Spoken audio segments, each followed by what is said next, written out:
name's Dan Hay, and I'm the producer on Far Cry 3.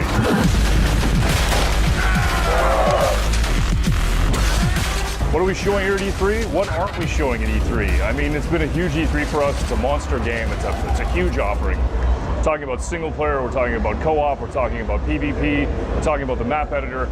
The reality is that the game's got a ton of stuff, and basically we're talking about all of it. I think for us, when we think about Far Cry, the recipe of Far Cry, you want to be off the map, right? We want it to be a lawless frontier. We want it to be a place where there's not a lot of rules. There's no sheriff. There's nobody that you can call to help you. If you're in trouble, you're on your own. And so when you think about the recipe, it's a moment in time. Can you survive it? We talk about insanity. We talk about going down the rabbit hole, taking a normal person and putting them in an abnormal circumstance, and then seeing how they develop and seeing if they can survive. You came out at the Sony conference and you said you had something to tell us. That you made 2 games. Yes. Developed by Ubisoft Massive in Sweden, for the first time in franchise history, drop into a new kind of insanity. 4-player co-op. The game's so big, and when you think about the fact that, we had the option. What do? We want to have co-op in the game. How do we put it in the game? Far Cry, we want to give you that single-player experience. We want to give you that feeling like you're alone in the jungle, and can I survive this? And so in order to keep the integrity of that, we were talking about it. Somebody said, well, why don't we just make an entirely separate campaign with co-op? Somebody goes, yeah, that's 2 games though. We're like, yeah, let's do that.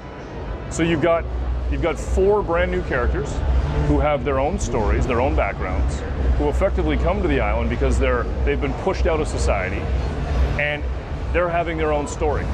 You have Jason and his story of survival, is dealing with Voss, is working with Citra. You have the 4 players who are in co-op having a completely different story, and it's all within under the umbrella of the archipelago. Yeah, I think the key thing with co-op is it's got to be fun, right? So, we're talking about an immersive experience. We're talking about single player and this sort of deep story walking you through different elements of the game. And in co-op, the reality is we want you to be able to sit on the couch with 3 of your buddies and just shoot stuff and blow it up and have a great time. And co-op is going to deliver that. When is the first trickle of insanity? Right from the get-go. I mean, honestly, I obviously can't give away too much about the game, but Jason, you watch some of the trailers that we did, and you look at the story of Jason. Basically, a young guy comes to the island, thinks that he's got a pretty good beat on things, life is fair, that he understands how the world works. And I would say very quickly, he realizes that he's in trouble. He's completely underwater.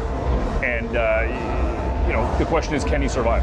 We wanted to inject a lot of action-adventure into the game, right? We want to make sure it's action-adventure. We want to make sure that if you're a shooter fan, you're going to love it. If you're an action-adventure fan, you're going to love it. The key for us was, and you see hints of it in the demo, the key for us was make sure that there's something around every corner. Make sure that you've got the opportunity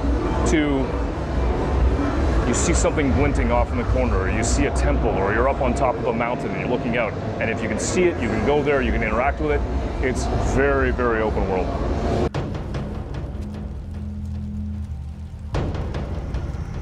You are a warrior.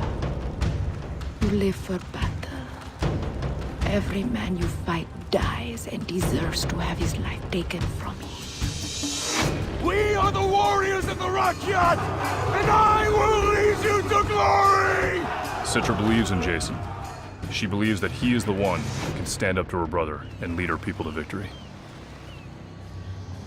I'm coming for you, Voss. Jason's ready to lead, but first he must prove himself by entering Voss's compound and facing him one-on-one.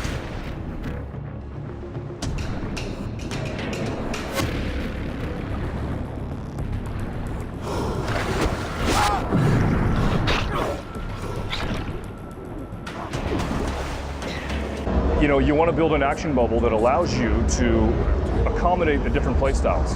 So if you're more contemplative and you've got a bow out and you're good, you can work your way in and basically take guys out one at a time, or you can do chain kills, or if you can sneak around and you can swim up, you're able to gum up and gut somebody. But at the same time, we have to have smart AI. And if you misstep, If you don't make it, you know, and a couple seconds later, you got an opportunity where somebody's coming out and throwing a Molotov cocktail, and now the forest is on fire, the jungle's completely on fire. You have animals that will play into that role. So if you're out hunting, and you've got moments where you're looking for a water buffalo, or you're hunting, so basically you can skin something and then go back and sell it. The reality is that at that moment, all of a sudden a tiger can come out of nowhere, a Komodo dragon can come out of nowhere, and the game is just super responsive that way. You're the first motherfucker to get the kitchen food is not set.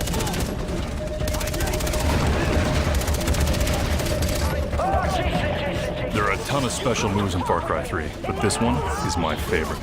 Pull the pin, throw the body, watch the explosion. What Jason can actually do at this point is free the tiger and fight alongside them. Now this is a heavy flame unit. Very, very dangerous. It's coming out in September. It's on the PS3, the 360, and the PC. Shock Knight! You are me.